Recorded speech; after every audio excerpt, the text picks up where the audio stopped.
Oh, it's muted. There we go. Welcome on into Inside the Game, a new week here, episode 293. My name is Ryan Glinsky, and Tanner White is not just here for Major League Indoor Soccer Talk. He is here for the entire show. Tanner, how are you doing today? I am swell. I think we both feel probably it was a little bit weird to have a day off yesterday. Like, what does a day off mean in this business? But super grateful for it. Recharged the batteries a little bit. Had all of the foods that you have to hit, right? You had the apple pie, you had the brats, you had the burgers, the pasta salad. Bases were covered, and not working always a good day.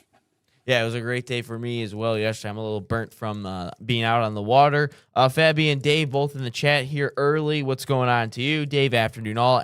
Well, he's from Scotland, Tanner. So it's afternoon to him, morning to us here in Michigan. And Fabian talking about a whole bunch of Argentina stuff, which we will get into, and Lamine Yamal stuff. We will get into those guys a little bit later. I did see that Real Madrid does not have a Real Madrid, or Spain does not have a Real Madrid player for like the first time ever.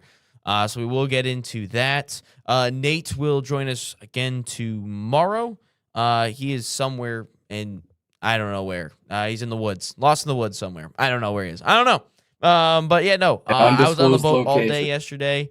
I had a chance to. I didn't have actually brats or anything like that. I had chicken tacos because out on the water. What's nice about being out on Lake St. Clair is there's restaurants that are accessible by boat. Sure. So you just go into wherever you really want to go and park the boat and then hop into the restaurant. And then guess what? You just hop on the boat and go back out. So, yeah, no, that's what I did. I got a little burnt from it. So that's why I'm glad the lights aren't really on. So you can't see my burnt face, but you'll see it tomorrow in my AC Connecticut game. But speaking of USL 2 and USLW. Tanner and I had an opportunity to do a couple of games this weekend. You and I both did USLW Game of the Week, Minnesota Aurora versus Raleigh Madison. That was a great game. You also did another game yesterday. What was your thoughts on the Minnesota Raleigh Madison game? Dude, how many times did I have to hit on it during that game? That Minnesota team is who we think they are. And what did I say as we were kind of rolling out with that one? The outro was these two words: hold a lot of weight. Undefeated all time. They have still never lost a regular season match. That Minnesota team, I mean, they get you from everywhere all the time. Their ball striking is as elite as we've seen this year. They have every reason to think that they're going to get over that hump. How many times did we hit on that during the game A too? As lot. well, their regular season is unbelievable. Their numbers are just video game, and then when they get all the way down the postseason, they haven't gotten there yet. They haven't gotten to that promised land. It's still shocking to a degree when you watch this year and you're just like, I don't see a hole in this team. I don't see a problem that they've got because they spent way too much time in that attacking third for comfort for Raleigh Madison. And boy, if you're again closing your eyes and you're throwing a dart, you're saying, okay, who's my championship favorites? Well, Utah last year, you know what Utah did, just tearing everybody apart. But man, it seems they've got to be one of the championship favorites right now again. Yeah, I would agree with that. They've looked really strong in the early goings. Haven't given up a goal. I actually dug a little bit deeper because on Friday, Nate and I talked about the game, previewing both USL2, USLW games, where they haven't lost in 4 years, regular season games, and I actually dug a little bit deeper in his stats. Only given up 29 goals in all competitions in the last 4 years. That stat continues to remain the same because they haven't given up a goal yet in the last 2 games. So, I mean, Ai Kitagawa was unbelievable. I thought she really stirred, or she was a straw that stirred the drink for them. They were unbelievable. They were really good in that one. And then you had a chance to do, and then Raleigh Madison. I thought the crowd was phenomenal there. First ever home game ever in their club's history. And yeah, no, great game. You mentioned you did one yesterday or Sunday, I think, rather. You did one Sunday or Monday? Yeah, Sunday. Again, I was happy to have yesterday truly off. Oh, That my was bad, that my was bad, my a bad. foreign concept to me. Yeah, so on Sunday, I also had some Lone Star action. And San Antonio, they've got the USL Championship Club, right? It was kind of a middling club last year. I think they were sixth in their conference, and they add the USL League Two side for this year. You know, unsurprisingly, San Antonio FC2. They played an absolute banger. they had a 4-3 match that was just all up, down, and around, super, super fast pace against Hill Country Lobos. And I mean, there was so many times within 5 seconds of a counter starting, you're just like, oh my goodness, like somebody's staring down the keeper and just something crazy is going to happen. All the goals were bangers in their own ways, and San Antonio taking that one with their first win for their USL League Two history, and I was just really enjoying that one. I've got San Antonio for most of the season. Excited about them continuing to figure it out for year one. There's a handful of teams in the Lone Star who, might challenge. Lone Star SC itself, right, is a solid club. San Antonio is probably going to be sort of the middling club, but figure it out going forward, and then feed that championship side. And then I keep talking about it every single game that comes up is the USL Premier. How excited I am for that. Yeah. And that pyramid's gonna start growing, man. You've got the base has to expand in order to add levels at the top. You know what I mean? Architecturally speaking. Yeah. And so I think that that League Two and the academy and everything else gets bolstered when you add that additional level at the top of the pyramid with the Premier. Maybe we get into that too a little bit today. A little promotion, relegation. Of course, USL will be introducing that here in a couple of years or so if it continues to pass. But again, USL 2, USLW action on Sports Engine Play. Obviously, we'll get back into action tonight. Actually, tomorrow a busy day for us here at the Premier Media Group as we have too many broadcasts. I think. I'm just kidding. It's very good that we have that amount of broadcasts. Also, later on in the week, we do have Michigan State Cup coverage to bring you guys, as this weekend is State Cup for, I believe, the boys side. Yeah, boys because it's spring. Girls are obviously in the fall. We will talk about that later on throughout the week. We'll mention today MLS recap we'll get into here in just a couple of short moments. And then we'll get into U.S. Men's National Team World Cup leaks. Their whole roster has been leaked, which I don't understand how that's possible. I don't know how See, I can understand where a couple of players get leaked, because we've seen that happen before, but I don't understand how a full roster can get leaked. Is today the day? Is today the day that it actually gets released? I forget. When does U.S. Men's National Team World Cup roster when will it be announced? Let's see. Okay, it is today, actually. So it actually is today. All right. So again, we will talk about the leaks for sure. We'll talk about it later on today. For that as well. I know Fabian, I know you're a big Spain guy. We'll talk a little bit about your Barca and Real Madrid and evil stuff or whatever it is. I got to take a chance to crap on Tottenham once again because this whole weekend was just pathetic from them. But and then we'll get into the Detroit Tigers, obviously, in the second hour. Tanner's a big Tigers guy, so got to throw that in there. Man, do they suck. They invent ways to lose games. Jeez. But anyway, let's get into the MLS recap for the weekend. Just only 3 red cards this weekend, and so it's a little bit of a light weekend in terms of that. Red cards coming up against in the Charlotte game, the Colorado game, and San Diego game. Of course, this is going to be the World Cup break, so they won't.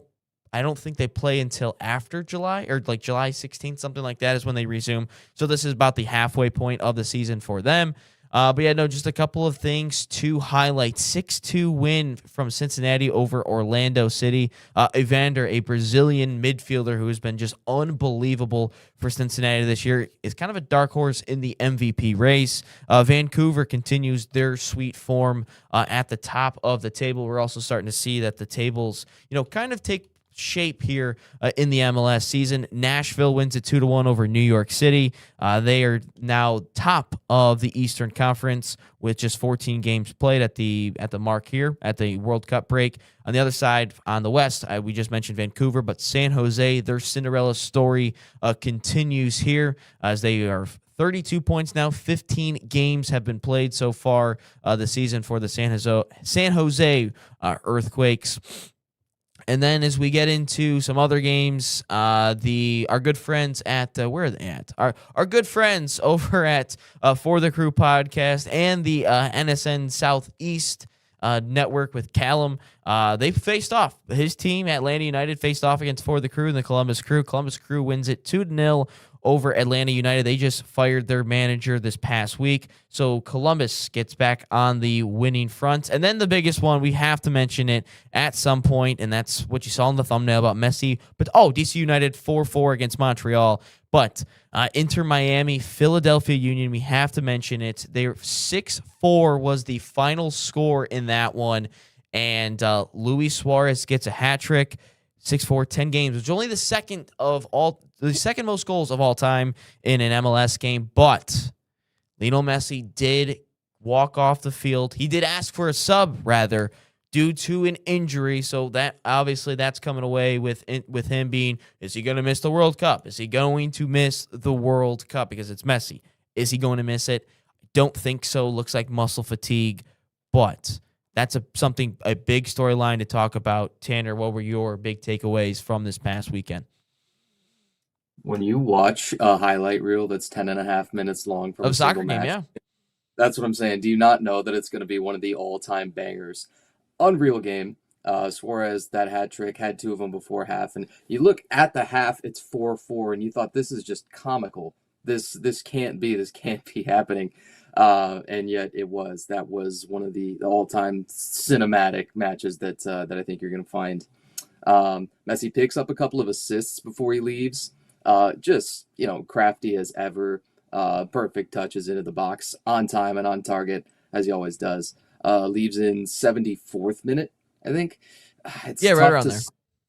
Yeah, it's tough to say that even if you do pick up a muscular injury, right, strain, do I think that there's any chance that he misses any World Cup time? No, not really. I think that you'd be willing to rush certain players back. Now, if he were 10 years younger, I think that the question, that there isn't a question of it. It's absolutely okay.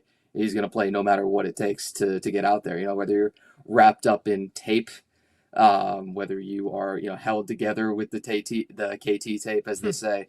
There's just not a chance that he's going to miss any significant time. And, boy, still Miami at the second spot in the East, right? Yeah. A point or 2 out of first place. Is it a single point, I think, out of first place? No, 2 points behind Nashville. Nashville does have a game in hand. Sure. But it's just, that's kind of not, it's really close to best case scenario, I think, that you went into the break with your absolute best attack. And if you're probably not planning on missing any of Messi, right? For the fan in us, you're probably not going to miss out on anything at all. And then when you got Messi on your side, no matter what competition you're in, you're always going to have a chance. Oh, sorry. I thought you had a couple other points there. Anyway, I don't think Messi is someone that is going to miss the World Cup. He's going to be 39, though, in the World Cup if they continue to progress. I think his birthday is like June 20th or something. So they'll be 39 during the World Cup. That's crazy to think that this man is still producing at such a high level. I get it. It's the MLS. Everyone likes to dog on it and this and that. I still think the MLS is a competitive league. I know that the whole promotion relegation turns a lot of fans away, especially with, myself, an American that loves the European game. I love the Premier League, La Liga, and all that stuff. But when it comes to Messi, I don't think this guy is missing any time. I personally do not see Messi missing any World Cup games. I don't see it at all. I think that obviously this is his last hurrah. This is the last time he's ever going to compete in the World Cup. Hey, maybe we're wrong. Maybe he turns out to play at 42 in 2030, but I guess maybe it's going to start in South America. Maybe he does want to make an appearance in there or not. But I don't see a world where Messi misses a couple of game time, or a couple games rather, because I understand it's a little bit of muscle fatigue on I think his left hamstring or something like that. But the scary part is he asked for a sub. That's the scary part. If he just got subbed off by the manager and then, went in to just get checked, I think it'd be a little bit different. But he asked for himself to get subbed off. So there had to have been something wrong with him. And I don't think Messi's that type of player to, I want to come out of this game. No, I don't think Messi is that type of player. I don't think he would have just asked for a sub to be out. But that is something to monitor as we get closer and closer to the World Cup. We're under a month now. So I think we're under 30 days to get into the World Cup. But Messi, Argentina, obviously, they're not one of the top dogs to win the World Cup this year. France, Spain, maybe England has a better chance. I don't know based off the odds.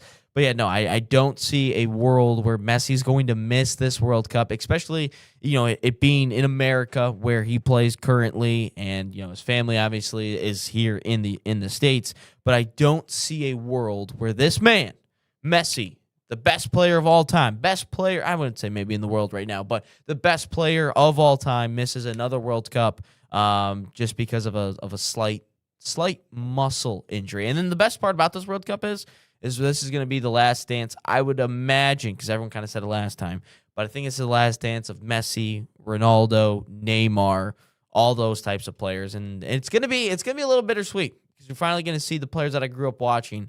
All right, it's almost like the NFL quarterbacks that are finally starting to retire, like the Tom Brady's, the Matt Stafford, the Big Bens, all those guys that you grew up watching are all now just slowly going by the wayside.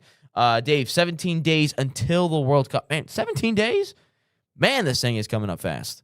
And we still have a Champions League final before that. More on that as the week continues to progress. But, no, that's interesting. 17 days. That is crazy to me. But, yeah, anyway, I don't think Messi misses any time. I know, Tanner, Nate and I have been doing predictions for the World Cup. This is your first time on to not talk about Major League Indoor Soccer.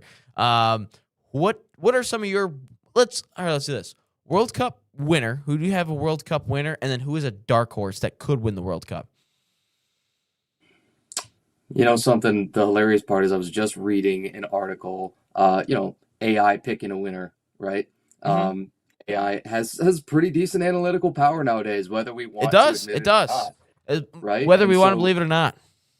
yeah, so you can look at a lot of the numbers that even it uses to determine its choices, right? Across the many different, pick your AI poison, which is really easy to do nowadays.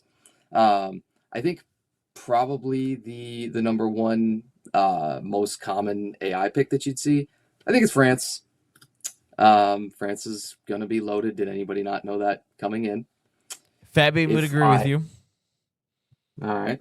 He's been saying France for months. And see, whenever you hit on that pick that was months earlier, you have to let everybody know about it. Yeah. You know what I mean? Yeah, exactly. I agree. Well, actually, I agree. I was the first one to ever pick, and I tried to tell you guys, and no one wanted to listen. I think we've all been there at some point with something that, whether it was a maybe easier pick like this, or whether it was something a little bit less probable, right? I think we've all been there at some point with I hit on this pick, and you guys should have known. Okay. Dark horse was the next question, right? Yeah. Boy. Well, I'd love to hear from you. My first thought is Spain could still be up there, even with the strange Real Madrid omission, right, from the entire Spain roster. Do you ever strongly count out Germany? I don't know. No, I don't think you can count out Germany. I mean, they're just not what they used to be. So like that's a little bit hard because obviously 2014 everyone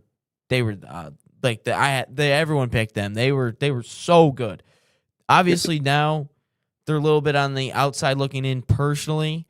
Fabian says Japan as a dark horse. I will agree with that. I think Japan could be a dark horse. If anyone has never watched the way Japan train their youth, you should do that because it's unbelievable the way that they train their youth. They're miles ahead of us. No, Scotland is definitely not a dark horse, Dave. They're not going to become a dark horse. Hopefully they don't come home too soon, Dave. Hopefully they don't come home too soon. I can't believe they made a song after that. I would say personally, I would not. I don't really count Germany as being a World Cup contender. I think they're like a semifinal ceiling team, just based on their talent. But I would say my dark horse personally is Portugal, because right now if you look at the odds, they're six. Germany's seven. Germany's seventh in terms of the odds.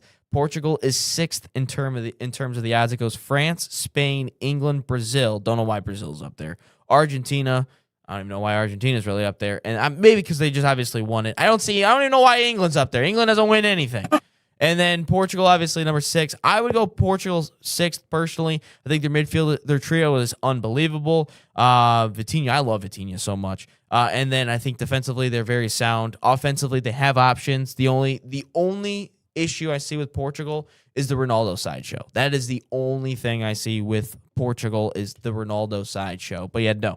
Portugal is my dark horse. Anyone but England. That's another underrated point, Dave. If England were to win the World Cup on our home soil, I think I would just quit watching soccer. I would personally quit because I cannot personally have England win a World Cup on American soil. I can't have that. I cannot have England win it. There's like certain countries where, like if Brazil, for instance, if Argentina were to win the 2014 World Cup instead of Germany, I would hate that as a Brazilian fan because our arch rival won a championship, won the most luxurious prize in all of soccer on our home soil. I can't have that, and especially with America's history and England's history after we put BTA in 1776 and all the other things. I can't have that. It's like, so you still harbor the grudge from way back when? probably. Probably. We kind of destroyed them multiple times and saved them a couple of times as well. If we're looking at history, we also saved them a couple of times. It's almost like the Knicks. I can't have the Knicks win. More on the Knicks later. But I can't have the Knicks win. I can't. Like, there's certain teams that I can't have win championships. The Yankees, can't have the Knicks. I can't have Manchester United. I can't have Tottenham, obviously. And when it comes to the World Cup, I can't have England win. Because I find something pretty awesome is when their fans don't win stuff and the way they react. I can't have it. It's like Ohio State. I can't have Ohio State win stuff either. Oh, and that's another great point. On the 250th anniversary of us becoming independent, I can't have that. I can't have England winning it on the 250th anniversary of the United States becoming independent. We cannot have that. This is what we call a very free clip, Ryan. This is going to be a very easy one to pick out later on. See, like, I can't. After what we did 250 years ago, George Washington would be pissed if England storms back onto American soil and wins the biggest prize in all of sports. George Washington would be rolling around in his grave. And all the founding fathers, they'd be pissed. Let me ask you something. Do you ever find yourself hate watching in the World Cup? I hate watch all the time. I'm going to be hate watching the NBA Finals here. Because especially if the Thunder make it, if the Thunder make the NBA Finals, that is going to be the biggest hate watch ever. Because I hate the way Shea plays, and I hate the Knicks. So there's no good answer for you one way or the other, yeah. Yeah, no. Like, I've hate watched so much college football as well. I hate watched the Bears and the Packers this past year in the playoffs. Like, I hate watched a lot of stuff. But, like, I don't know. England is up there, man. As much as, like, Saka, Rice, Eze, Madueke, Miles Lewis-Skelly, all those boys have brought me so much joy. But, man, I can't have them win anything. I can't. I just can't. Like, that's the thing. Like, I can't, like, Syracuse guy. You can't have Duke. You can't have Duke win a national championship in basketball. You just can't. Or Carolina. And it hurts even more knowing what the state of Q's basketball is now. I can't even tell you. As a guy that's been on campus, right, and who's been in Lally and who's been in the Dome, there is just not the same enthusiasm anymore. There's not the same hope, even with Kai and Anthony there, dude. Yeah. Carmelo's got his name on the buildings at this place, and Cayenne, it wasn't who he was supposed to be yet for this year, right, as a freshman. One hopes that he'll stick around, maybe not for the full 4 years, because that's just not how college sports really works anymore. But maybe he turns it around and becomes the son of Carmelo Anthony, but on the court, right? Like what you might expect. Yeah, when you're a program that's down in the dumps and you needed a guy like that to kind of be the savior, hurts. But of course, yeah, you couldn't. You'd be just gutted to see, like you mentioned, a North Carolina chip, that kind of thing. Baco in the chat says, root for Iraq, a very diverse team, backgrounds from all over, players of ancient descent like Assyrian and Chaldean. I don't think Iraq's winning, or Iraq is winning. I don't know. I know some people have a correct pronunciation for Iraq and Iran. No, I don't see Iraq winning. I also don't think that they are going to get very far. I know I have the World Cup group up here somewhere. All right, let's see. Let's see where they're even at. Where is Iraq? What group are they even in? You see it? They're with France. Okay, Iraq's not even making it out of the group. Oh my God, they've got the best third place team most likely coming out of it, and they have the World Cup favorites, the Iraq's not even getting out of it. They're not even going to get out of the group in all this, Baco. They are going to get smashed by France, Senegal, and Norway. So, and then obviously with the third place teams now getting in to the knockouts, I don't see a path where Iraq even sniffs making the knockouts. But anyway, that was a lot longer. Basically, moral of the story is England can't win a World Cup, especially on American soil. We will step aside here for a quick break. We will talk about where do you want to go? U.S. men's national team World Cup leaks, or you want to go somewhere else? I know you're, I want to say excited. You're incensed kind of about the leaks, and you're a little puzzled. So that makes sense. All right, so we will have U.S. men's national team World Cup leak roster obviously announced today. We'll have the leaks shortly after this as we step aside as you're watching Inside the Game 293.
So the dream behind Irene's was simply to be a place where the community could come and gather. This is my hometown, we're raising our family here, and we just want to be a space where people can come together as a community and share a great meal. We've got golf simulators, we got pinball, live music, trivia nights, but we also have fresh, always homemade, locally sourced food, and we serve it with a sense of Gemütlichkeit. This is a German word that conveys a sense of warmth and coziness and belonging. We're excited to show off how we're growing and that this is the place to be. All right, welcome back Inside the Game 293. My name's Ryan Glinsky, Tanner White, also with us here today. No, I did see Fabian. He says, I honestly like this show a lot. Well, we like you a lot, Fabian. We appreciate you. I did see your son's final game of the season clip. I'll throw that up tomorrow. It's been a hectic morning here today, and especially off yesterday. I was just all over the place and not on my phone, which is a good thing. It was a good thing. I bet you my screen time was probably like 2 hours yesterday.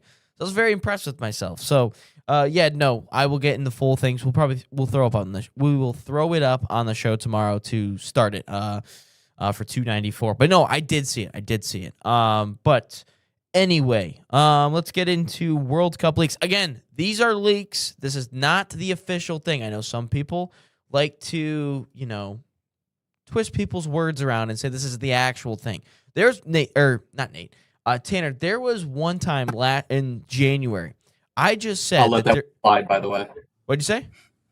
That I'll let that one slide, by the way. Yeah, no, I'm used to saying Nate on the podcast, so my apologies, Tanner. Tanner, there was one time in January where I said, all I said was there was a report out there that Messi could go to Liverpool. I just said there was a report out there that said he could go there, and everyone flipped. I go, this is not a take from me.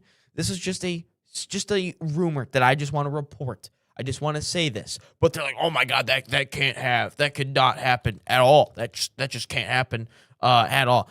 Maybe I'll ask John if I could do a World Cup roster reveal watch party. I don't know. Maybe we'll do that today. I don't know. Maybe we'll just ask him here. But these are just leaks. This is not a real thing. This is not a real thing yet. It's not official. But anyway. Let's get into, obviously, yes, Diego Luna. That is a big storyline there, Fabian. But let's just get into the goalkeepers and the defenders. Goalkeepers, really nothing. Chris Brady, Matt Freese, Matt Turner. There's really not much to talk about there. Defenders, though, Arston, Serginho Dest, Alex Freeman, Mark McKenzie, Tim Ream, Chris Richards, Anthony Robinson, Miles Robinson, Joe Scally, and Dave's favorite team, Austin Trusty of Celtic. That's I know, Dave, that's your favorite team. If you're still in the chat, I know it's your favorite. Obviously, being a Rangers fan. But Tanner, when I look at this, there's just a couple of notable things when it comes to the defensive side of things.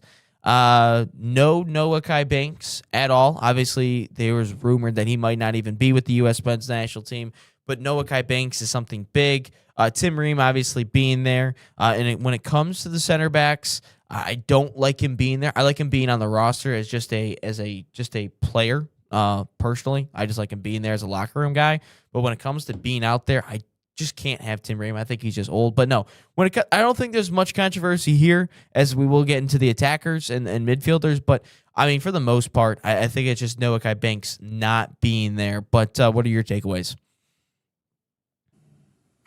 10 defenders. It is kind of a big number, and so you can do the math and say, well, gonna be a little bit thinner in the midfield, meaning is it going to look a little bit different than it's ever been before or in recent times is what jumps out to me first. Yeah, I think with the defenders, because I mean, obviously the way that they want to play with three at the back, 5 at the back, whatever you want to call it, based on the wing backs. No, I do think that is a big number in terms of defenders. I think that is something that they've been harping on since Pochettino's gotten there. But I just think the big thing is Noah Kai Banks. That's a player that we need to have on the roster, and he's just not going to choose us, which sucks because we need him, and we don't have really good center backs. It's really annoying. But hey, anyway, let's get into the first goal conceded. Are you going to say that and be shouting that at your screen too? It depends how the goal happens, but probably. No, Fabian Vieira is not good. Fabian Vieira is trash. Are you talking about the Arsenal player? Yeah, no. Fabian Vieira is trash. But anyway, this is the controversy right here. This is where all the controversy starts to happen. Midfielders, Tyler Adams, no surprise. Sebastian Berhalter might be a little bit of a surprise. Wes McKennie, no surprise. Christian Roldan, I don't think is that much of a surprise based on what was going on, but I don't like him personally. But attacking midfielders and wingers, this is where the controversy starts. Oh, Fabian Vieira, your son. My bad. I thought we were talking about the Portuguese player. Brendan Aronson, Christian Pulisic, Gio Reyna, Malik Tillman, Tim Weah, Alejandro Zendejas, and then strikers, Balogun, Ricardo Pepi, Haji Wright, and obviously, no Diego Luna. Diego Luna not on the roster despite doing every commercial imaginable with the U.S. men's national team. He was in the World Cup commercial where we beat Brazil. He was in that commercial, and he's not there. That's insane. I don't personally rate him, but I feel like a guy that has gone through that much work that's not there kind of feel bad for the guy. I kind of feel bad for him. Well, nobody else is going to feel bad for him, You only get your 26, and sometimes it's, you want to say who's hot at the time. I think there's also, we love to think we know what goes into roster construction really behind the scenes. I think that's highly unlikely. There's a lot of fan theory, fan fiction, as it were, to roster building, and that goes way beyond one national team, right? That goes in sometimes to all of sports, that you're just somewhat on paper baffled by a paper roster, and then somebody is just an amazing locker room fit, or they have one specific role that you really want to nail them down for, and we're willing to use a roster spot for this exact reason, that kind of thing. Yeah, it's just because you look at the players that are that made it over him. Gio Reyna, Alejandro Zendejas. I guess maybe you could put in Brendan Aronson over him. I guess maybe he was part of the controversy, but I think the real controversy is Gio Reyna, because what happened last World Cup in 2022, he wasn't playing, and his dad goes in and tries to blackmail the head coach. Like, that's crazy. I've never seen anything like that. Maybe a sign of nepotism. I know people don't like that word. People don't like that happening in real life, is nepotism. But it feels like, because Gio Reyna has always showed up with the men's national team. I will agree with that. He's always showed up for them. He's always played well. But it just feels like a little bit of a sense of nepotism when it comes to Gio Reyna. I understand what his dad did. I understand how well his dad played for the U.S. men's national team and for Man City and Sunderland back in the 2000s. But, Tanner, doesn't it feel like a little bit of nepotism? Man, I think we've all felt that. It's probably worked against you if you've worked in sports long enough at some point, somewhere. You know what I mean? Job search and those kinds of things. And if you're on the receiving end, we'll call it, tongue in cheek, then yes, it can sting a little bit. I feel bad for the guy because he's done so much. Like, you can't have a guy go through all the commercials and do all the promos and do all the hype, and they're like at the last second, nah, man, you're off the team. Like, that's just crazy to me, man. Like, I don't know. I can't fathom that. It'd be like if the Tigers for the whole offseason were like, Kevin McGonigal, you're gonna do all the promos before the season starts, and then we're gonna put you in AAA to start the year. Like, that's just kind of what it feels like. But that didn't happen, obviously. Maybe like the sense of Max Clark. Maybe that's something where it goes that way. But I don't know. Like, it's just, I don't know. I don't like it. I mean, again, I don't like the guy personally in terms of playing wise. But he could have made the team over Alejandro Zendejas. He could have done that. I know Zendejas scored a goal against Japan, but Zendejas, I know we posted that goal on social media. That goal went crazy on the TikTok. That was like 15K plus. At the time, we had like 500 followers. So that was an insane video for us back in the day. But I just think when it comes to Alejandro Zendejas and Diego Luna, I feel like I got to take Diego Luna. And then we talk about with this team, the biggest knock on this team, this current generation, is the fact that they're soft. And I don't think Diego Luna is one of those soft players. I mean, I know Nate loves the photo and the video of the bloody nose. And it's like, Nate, I've played with a bloody nose before. I've had that before. That doesn't make me tough, but I've played with the bloody nose on the soccer field before. I didn't come out of the game. Does that make me tough? No, not really. But this is a guy that, maybe he's a good glue guy. Maybe he's a good guy that comes off the bench, or maybe he just had a falling out or something. We don't know off the scenes. But I just feel bad for a guy like this that has played when no one else was playing and all that. What if Diego Luna gets on board and actually does all the scoring for Team USA? What will everyone say then? He'll be a hero if he does that then. If Diego Luna shows up and does everything, he will be a hero. That's what I would say. And besides the scoring, and does he assist and does the assists as well? Not really. I don't think Luna does much of the assists. But yeah. Oh, and there's another thing. Where's my young player that should be on the roster? Where is my young player? We don't have that. I better see that here today. Again, these are all just leaks. These are just leaks. We don't know if it's official yet. And we will find this out. Oh, and Tanner, I have another question for you because this is what I've also heard. That these guys were emailed that they got the roster spot. These guys were not actually, like, because did you see how Team USA Hockey was, how they knew that there was a roster spot? Did you see that at all back in January or December, whatever it was? Did you see how that happened? I did not. So anyway, the team just, they called, the coach called every player personally, right? These guys got an email. Don't you feel like as a member, again, some countries do it differently, but it feels like you should get like a call from a coach and be like, congratulations, you're on the roster. Like, shouldn't you feel that a little bit? Shouldn't you? You're talking a little bit more personal. Yeah. Instead of an email, like, shouldn't you get a call or something? Not an email from the federation. Hey, man, congratulations. All your hard work and your biggest dream is about to happen. You're on the World Cup roster. Or am I just reading too much into it? Would I personally want a little something more? Probably. Okay. If it's a real form letter where, I mean, you just slot in, you Mad Lib in the guy's name, then that would sting a little. Yeah.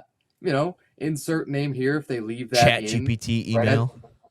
Yeah, right. Yeah. Then yeah, you might start to think, is that a smart leadership decision? Does that show leadership's investment in us? And the controversy creates itself out of that, and then the moment that anybody else hears about it, that catches on like wildfire. I wouldn't be thrilled with it. That's for sure. Okay. All right. I was just making sure because, like, I feel like something as big as the World Cup and you just get a Chat GPT email from the Federation. Yeah, man. Congratulations. You're on the World Cup roster. But I don't know. Maybe I'm reading it too much. But anyway, I don't even think I talked about the strikers. But Balogun is on the roster. Ricardo Pepi, Haji Wright. I feel like we could have replaced maybe Alejandro Zendejas with a guy like, I don't know, Julian Hall, maybe a Xavier Gaza, maybe a Kevin Sullivan. I would have liked to see at least a young player get a shout here. But again, it's a World Cup roster. Everyone's going to complain. I've seen the England outcry for their roster, and I thought that was hilarious. The amount of people were crying and, upset about that roster. But any last thoughts here about the U.S. men's national team World Cup roster leaks? Does it give you any further hope? Does it give you any further? I think that's the thing that hurts just a tiny bit. Is does this shift the odds line? Does this shift the goal line for your opening match? Like, yeah. So, well, that was bad voice crack. So I would say that was a horrible voice crack. That was like Sean McDonough's voice crack. Because you're a Michigan State guy, aren't you? Well, yes, I know exactly. So you know exactly what I'm talking about. Man, that was pain. That was painful. Trouble with the snap. Jesus, that was horrible. But if I'm being honest, Tanner, because Nate and I have talked about this many times, and our commenters have said this. Does one player for the U.S. men's national team move the needle for anyone, or for like the ceiling of this team? I don't really see it. Like, again, I was thinking about this on Sunday when it came to the Premier League, because I'm thinking to myself, I've had a very stressful spring because I've had Michigan basketball making runs to the national championships, and even though they put on BTA besides the last game of the tournament, the national championship game, but for the most part leading up, I'm nervous about everything, like everything that could go wrong. Then obviously Arsenal's in the title race, the Pistons are in the playoffs, and then my beer league softball team, like I'm nervous. Most importantly. That's the most important one to be nervous about, obviously. Absolutely. But when it comes to the U.S. men's national team, I'm not nervous because I don't really have high expectations. Like the other teams, I've had so many high expectations for. Obviously, my beer league softball team because we're amazing. I think I don't even know our record. But you said you went 4 for 5 your last game out, didn't you? I did. Your Well, ranking, the last two. from what So I've heard? I just combined the last because we play double headers, so I just do the 2 games. I went 4 for 5, caught a couple fly balls. I think the Tigers should sign me up. We need an outfielder out there. I could do the job of Wensil Perez. Probably have a higher on base percentage as well than Wensil.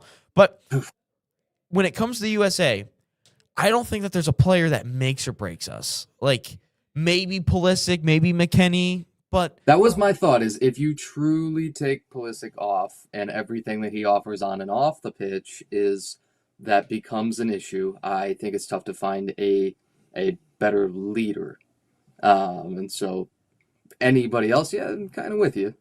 it just feels like that. There's not one player that makes or breaks us. Like if I were to put the USA hockey team and you take off a guy like Austin Matthews or a guy like Hellebuck, that might make or break the difference of us winning a gold medal or not. Then I look at the USA basketball team, not having LeBron or Curry out there. That hurts us because that's the difference of winning a gold medal or not. But if I were to take Pulisic instead of making the round of 16 or maybe the quarterfinals, we make the round of 16 or the round of 32, I guess. But I don't really if Diego Luna, we flip flop Zendejas and Luna, that doesn't make or break us. If we were to flip flop Gio Reyna and Luna, that doesn't make or break us. So I just feel like in terms of our USA soccer path that we are on currently to trying to become a dominant nation, just doesn't feel like we actually have, I don't know, it just feels like we don't have anything. It doesn't really matter, I guess, because we're taking bums and replacing them with bums and expecting them to make the results for us. That's what it feels like. The team isn't good, guys. The team is not that good. So that's just something that I was seeing, but yeah, no. But we will step aside here for another quick break. I think we'll just make fun of Tottenham because, man, were they just painful to watch on the weekend. Again, I'll probably give you a couple more Arsenal thoughts. They are still somehow in a Champions League final after all that I've been through. They are still somehow in a Champions League final. I don't know how that's possible. And then after that, we will get into Tigers, Knicks, Pistons, Lions. I don't know. But at least the Tigers for sure. Probably the Knicks for sure because they just made the NBA Finals for the first time in 27 years. I find that hilarious, or 25 years, whatever it is. I find that absolutely hilarious. But more inside the game, 293 after this break. Experience the thrill of the game like never before with NSN's Game Rewind. Dive into full match commentaries enhanced with cutting-edge dynamic graphics, letting you relive the highs and lows of your favorite matches in astonishing detail. Whether it's a championship win or a legendary play, NSN Game Rewind bridges the past and future with a broadcast experience designed to captivate. Call 586-304-4405 and start watching today.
All right, inside the game, 293 moves along here. My name is Ryan Glinsky, Tanner White here today to not just talk about the MLIS, also everything else that we're talking about on the show today.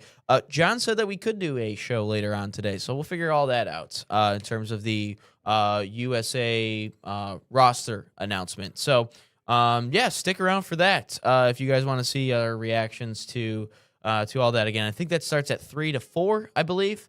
I know Pulisic arrived in New York today, so there's like a whole video of him showing up in a taxi. They're like, oh my God, Christian Pulisic's here. So, yeah, nope. We will probably do that here today. I'll get the exact time on that. You can watch it on YouTube, TikTok, Instagram. I don't know, wherever else. Oh, we missed a comment. My apologies. From Ken, it says morning gents. Reyna equals redemption tour, and Reem equals Frankie. I don't know how to say that name. Experience to settle the young guys down. Okay, yeah, no, I would agree with all those takes, Ken. Reyna could be on a redemption tour. That could be something hilarious. But no, I just want to take this time for the remainder of the 10 minutes, or maybe we just go over to the 10 o'clock hour, to just crap on Tottenham, because they celebrated like they won the Premier League title on Sunday. They celebrated that. Yet it took almost, what? It took them to the final game of the season to secure safety. For a massive club like that, a stadium that's designed to hold NFL games, mind you, they strictly built the stadium so they could have NFL games. And they almost got relegated. So I just want to take this moment to laugh at them and tell them that Tottenham will never be on the level of Arsenal. Never, because we will never celebrate something like that. We will never celebrate and cry in the stands after something that is, oh my God, we just secured safety. Dude, you guys are a top six club, big six club, and we're going to cry about this. We are going to sit there and be like, oh my God, we just secured safety. It took us this long.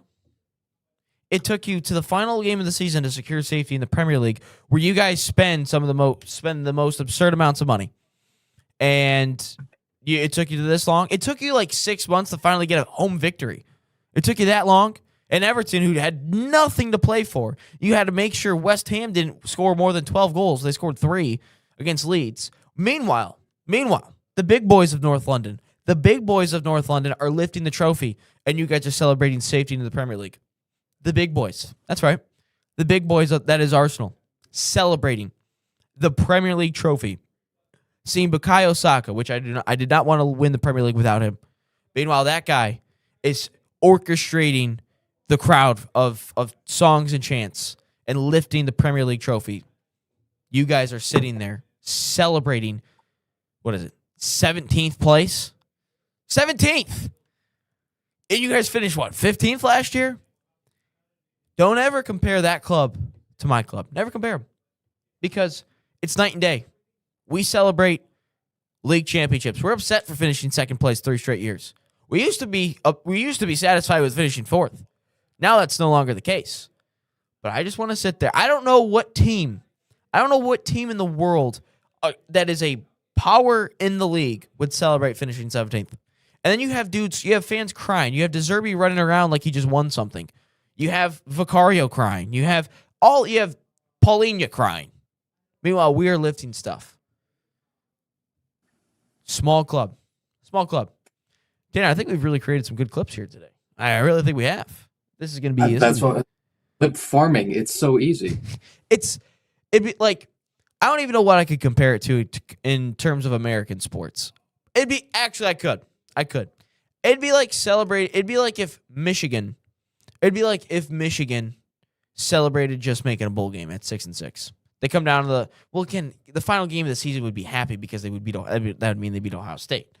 But they'd be happy celebrating 6 wins. Like, that's what this feels like in terms of college football.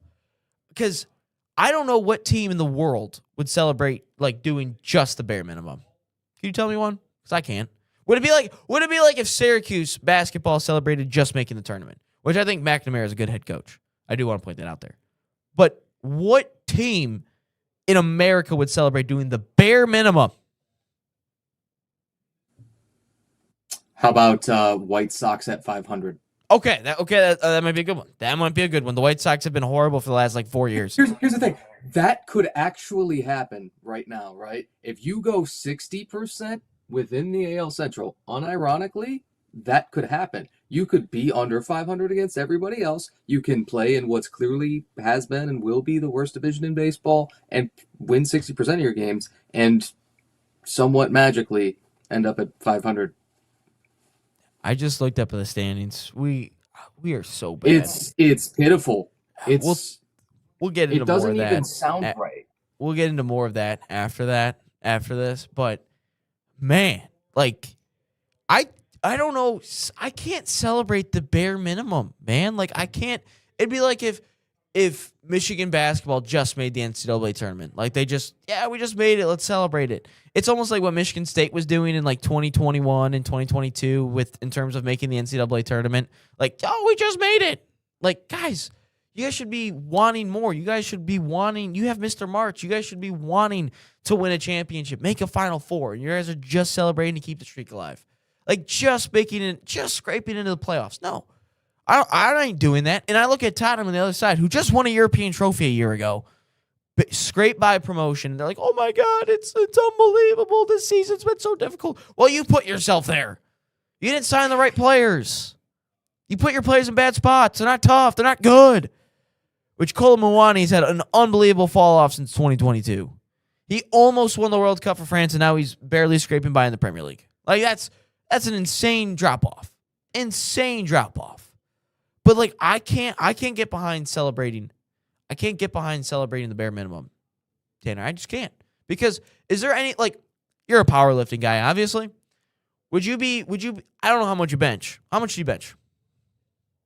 330, 331-ish. 331. Okay. So would you be happy like if you go into a lift one day and you're like, man, I'm just happy that I benched 225? No. Exactly. Not at all. Unless you probably did it for like at that point. 40 reps. But you don't because 225 I feel like for the powerlifting community is like the bare minimum, right? You never want to say that. It's all relative. You have, there's a reason why we have so many different weight classes and age divisions and male and female records separated. But yeah, among male competitors, is that kind of an expectation, roughly?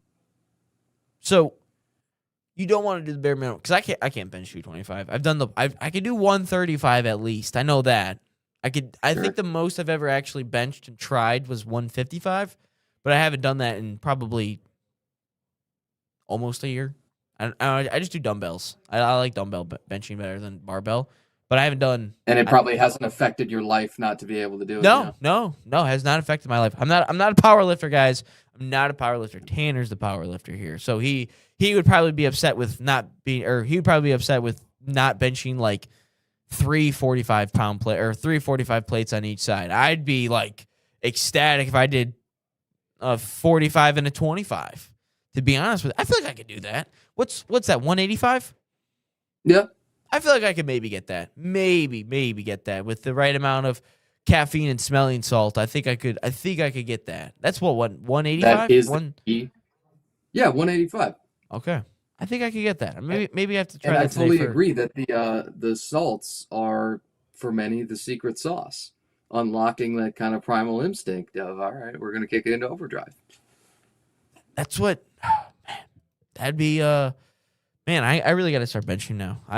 You're making me look bad. You're going to be like we're like the same height. So like you're benching like how much do you weigh? Obviously not 300 pounds. True. My last competition I weighed in 161.6. Jeez. Definitely walking around heavier than that now. Several weeks ago, Making me look horrible up here. We're like the same height, same weight. And you're benching 300 plus, and I can barely do 155. Man, horrible.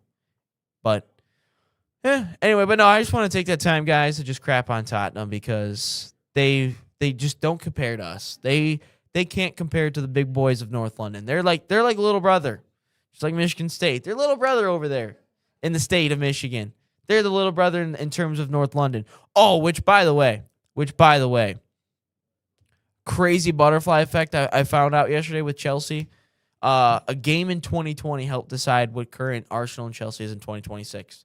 That's crazy butterfly effect because of one game on Boxing Day in December of 2020 helps decide 2026 because if Arteta didn't give Saka and Emile Smith-Rowe the run-in that he did and give them the confidence to beat Chelsea back in 2020, And maybe Arteta gets sacked. Maybe he does.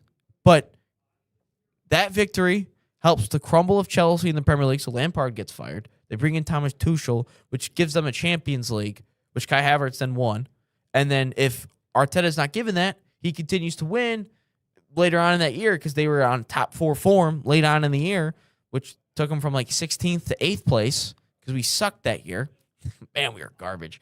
And Arteta keeps his job, continues to keep things rolling, gets his players in, trusts the process, whatever, wins the Premier League, and then Chelsea just continued to crumble. And then obviously that is when Abramovich, that was the year. No, a year later was the year Abramovich had to sell the club because of big political reasons, but that's neither here nor there. So we won't get into that. But yeah, no, I just want to take this time to crap on Tottenham because they deserve it. They're little bro. They're not big bro like Arsenal is in North London. They're just little brother scraping by, happy to just make a bowl game, which Michigan State can't even make a bowl game. It's been like 4 years since they've made a bowl game, which they did win. They did win against Pitt. Third string quarterback Pitt. But yeah, bowl games. Those are stupid now. But anyway, we're going to step aside here and get things rolling in baseball? You want to go baseball next? I know it's kind of your thing. Well, then let's have it. All right, let's talk about how bad the Detroit Tigers are. See, I don't go in depth with the Tigers. I know my broadcast partners will go in depth with the Tigers. Nate will go in depth with the Tigers, and I know our good friend Tanner White's going to go in depth with the Tigers. So we'll talk about why the Detroit Tigers are so bad at baseball and invent ways to lose games. Kenley Jensen, Winfield Perez against the Royals. Man, heartbreaking. But anyway, we're going to step aside here on Inside the Game, and we'll talk about the Detroit Tigers.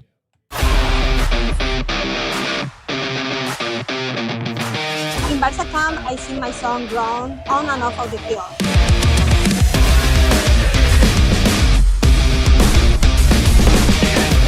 Don't miss the time to register. Sign up now for Barca Camp.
All right, inside the game, back Dave. Time to crap on Tottenham proceeds to crap on Chelsea. Any of my London clubs I have to be able to crap on. I didn't even give Manchester United any hate at that time. So that's progress for me. That is progress for me, not crapping on Manchester United, to be honest with you.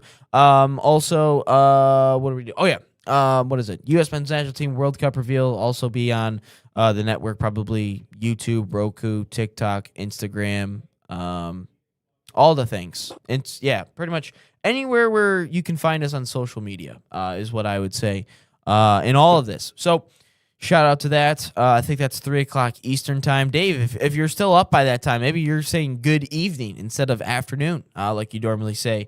Maybe you're saying good evening, folks. But hey, anyway, moving along here. Tanner, Tigers are trash. They're 10 games back from the Cleveland Guardians, which our good friend Kevin Arnold is a big fan of. Man, I should have sent him a text last night when the Cavs lost. I should have sent him a text because he texted me immediately after the Cavs defeated the Pistons. He said, "Sorry, buddy," and I was like, "It's all good. The Pistons kind of suck. I'm kind of glad we don't watch them anymore." But his Cleveland teams are winning more than our Detroit teams. That's for sure. Maybe not the Cleveland Browns because the Cleveland Browns don't win anything, but the Tigers are horrible. They're crap. It's painful to watch them at certain times. But Tanner, you're a big Tigers guy. What do you think the biggest reasons why the Tigers are trash? Let me tell you something. I watched nearly a full 62, and it's no a full 162, right? A full regular season. It's no secret that they have made the last two postseasons with some very unconventional methods, incredibly unconventional methods, and two unconventional storylines to the season, where they have caught Cleveland in an incredibly unlikely late season comeback, and they have collapsed dramatically with some of the worst September baseball ever last year, right? Now, this year, when you look at All-Star break last year, they were the best team in baseball by so many different measures. And this year in May, people are talking about, wow, we need to sell off before the deadline. Wow, we need to, burn the entire thing to the ground and start anew. Scooble's got to be gone now, even while his value is going to clearly be hurt on the open market, no matter how you cut it. Wow, we need to, relegate this club to, Triple A. they need to be a Triple A club. Yeah, right? And so call up the Toledo Mudhens, Toledo come on up. roster. You're a major league team. That's what I'm saying. And so you flip them, right? And then everybody makes that drive to Toledo. For some, that would be a shorter drive, right? Cleveland would be one of them. It becomes an easier bus trip. It'd be easier for them.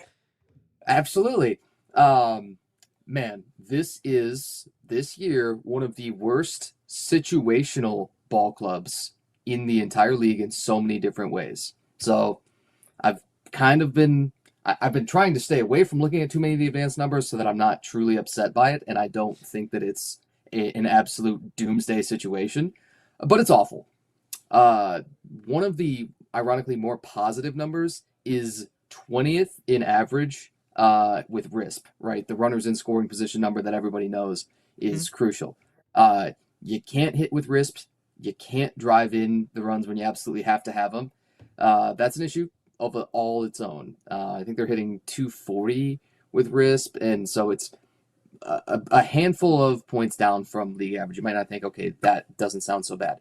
Winless in extra innings this year. Kind of notorious for getting shelled in extra innings this year.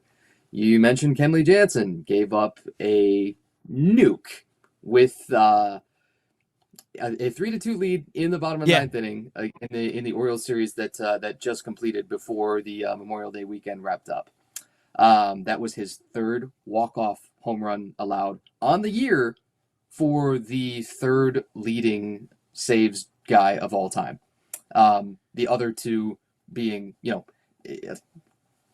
Trevor Hoffman and Mariano Rivera are undeniably two of the greatest relievers have ever lived, and there's a reason why they were enshrined first ballot. And boy, Kenley Jansen is along in age, but it doesn't seem as if the stuff is that diminished, and yet he lives in the heart of the plate in crucial situations like that, late in games with a lead as a closer who should still be able to take the ball every other day, who should still be able to have 70 appearances, and just people are going to say, okay, you might have to send him down, or send everyone down.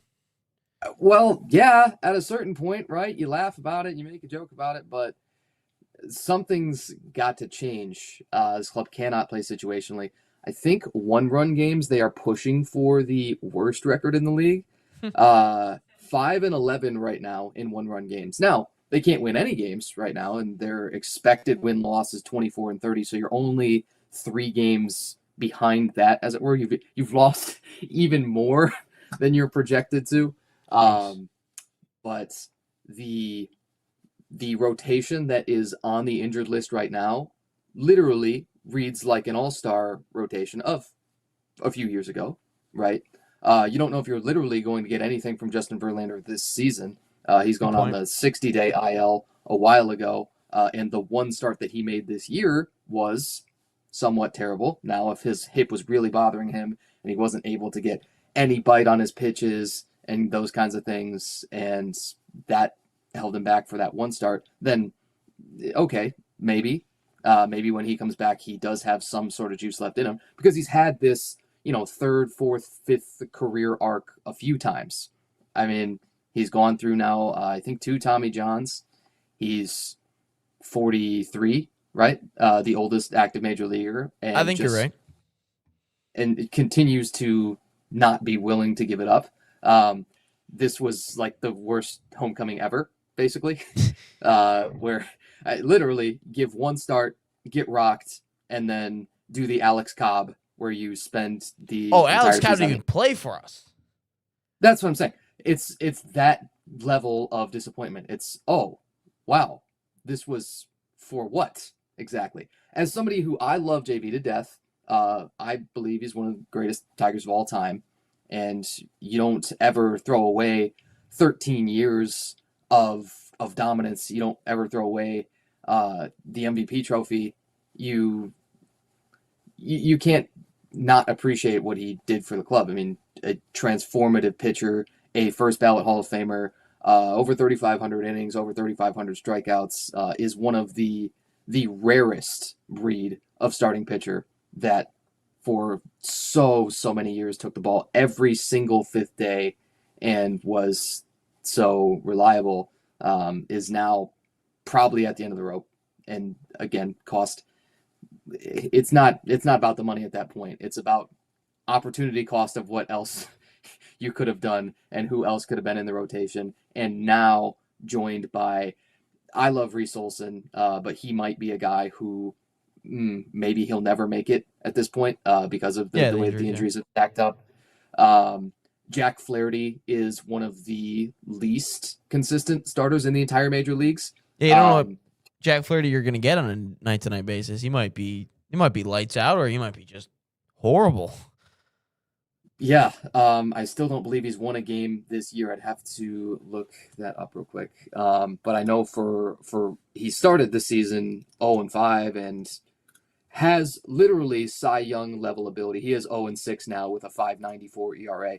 You can't in the major leagues very long doing that unless you are literally the only body left, and that's close to where the team's at right now. Bullpen, you continue to rotate too many names through because you have injuries in the bullpen too. Tyler Holton got an MVP vote 2 years ago as a matchup, a leverage lefty, as a 7 or 8 pitch mix guy. Literally got an MVP vote 2 years ago and could eat up bulk innings too. But when you have a left-handed hitter you needed to target, Tyler Holton was arguably the best pitcher in the entire major leagues to do that 2 years ago. Last year started slipping. This year, very much hittable and not on his spots. Can't control it enough. And it's when they try to use him in leverage spots that they get hurt the most. It's when they try and use him later in games. I'm trying to think of a situation. When you talk about situational ball, right? What does it mean? That means usually, late innings, 7th to 9th to extra innings, right? When you talk about runners in scoring position, that's obviously runners on second or third, especially with 0 or 1 outs. You have to figure out a way to at least have a productive at bat, at least move the runner over, at least something, right? Sac flies, ground balls to the right side, advance the runner. It is stunning to find a team that across all of those situations, with as many good major league players as they have and as many young seemingly stars as they have, that could succeed so little in all of those situational aspects of baseball. With AJ Hinch as manager, who is supposed to be Mr. Matchups, who is supposed to be Mr. Always plays the right card at the right time, and puts the right guy in the right spot. And wow, has it gone to just dramatic failure this year. With almost the same team from last year. Now that team again collapsed in September, and since September of last year, they've arguably been the worst team in baseball. Well, obviously situational is a good way to explain why that they've just completely lost the plot of what this team is supposed to be, of what this team is built on. Scott Harris was a genius 2 years ago, and even in the first half the of whole last pitching year, chaos, of course. And up to last year at the break, this team was with almost the exact same roster, nasty. And should Scooble alone, meaning the absence of Scooble alone, explain that? No, not nearly. I think that that's one of those where, if you want to talk about like, was it p-value explaining like the, or is it r-value? R-value, statistically speaking, right? Of like the variance between, okay, last year at the deadline, they were the best team in baseball, and then now they are really pushing for the worst. Scooble can only explain a game or two of variance, I think, of that. And the rest is, wow, they cannot get it done at any important point in a game for any reason, with anyone, at the plate or at the mound, almost ever for a whole third of a season, which is no longer the very small sample size argument. Do you think, though, because, again, I personally, as a Tigers fan myself, the last 2 years, I'm not putting any stock into in the first half of the season, because the first half of the season has taught me nothing. Because last 2 years, we had a 2% chance of making the playoffs. We make it. And we looked horrible by then. We looked horrible that year, but we snuck in and we get through. And then we win a playoff series, get to the divisional, we lose game 5. And then last year, we started off the year so hot, and then we blow a 15-game lead in the division, and then still somehow win a series and then lose in game 5. So are you putting any stock into the first half of the season? Because I'm not. I've said this because, again, I think the division favors you based on how bad it is. But I personally think, Tanner, wake me up when the All-Star break happens, because I feel like once you get some of those guys back, hopefully some situations play out a little bit better. Maybe you make a deal at the deadline and maybe it rejuvenates the team. Because remember, we traded Jack Flaherty 2 years ago and we all thought it was dead, and we still somehow made the playoffs. So I don't know personally. I personally think when you still have a manager like AJ Hinch and the way the last couple of years have played out, I still have some faith that this team could eventually make the playoffs because of, what the last couple of seasons have brought us, and the fact that we still have AJ Hinch as a manager. So I personally am just not taking any stock in the first half. That's me personally. I could be completely wrong on it all. I will admit when I'm wrong on that, and it probably will be a horrible take when I post it later. But no, personally, I don't put any stock in the first half. I wish that we didn't have to as baseball fans, because sometimes the decisions that are going to happen at the break are made way before that point. You know what I mean? When you are, 24 White Sox, they could have known literally in April that they were going to be one of the worst teams of all time. And they pushed for the record to be the worst team of all time in 100 plus, or 180 plus years of professional baseball. Mm-hmm. And so there were decisions about that team that I guarantee you were made April to early May, as we near the end of May. That's a slightly different situation because it's the worst division by leaps and bounds it's not even close, right? And this is a pattern of 3 for sure seasons, more like 4 or 5 seasons, where literally 500 baseball at some point could actually win you this division. That is, you could finish 81-81, and because of the incompetence of other teams within the division, I do expect that Cleveland will be better. I do expect that Cleveland's going to finish over 500, and I expect them to win the division this year.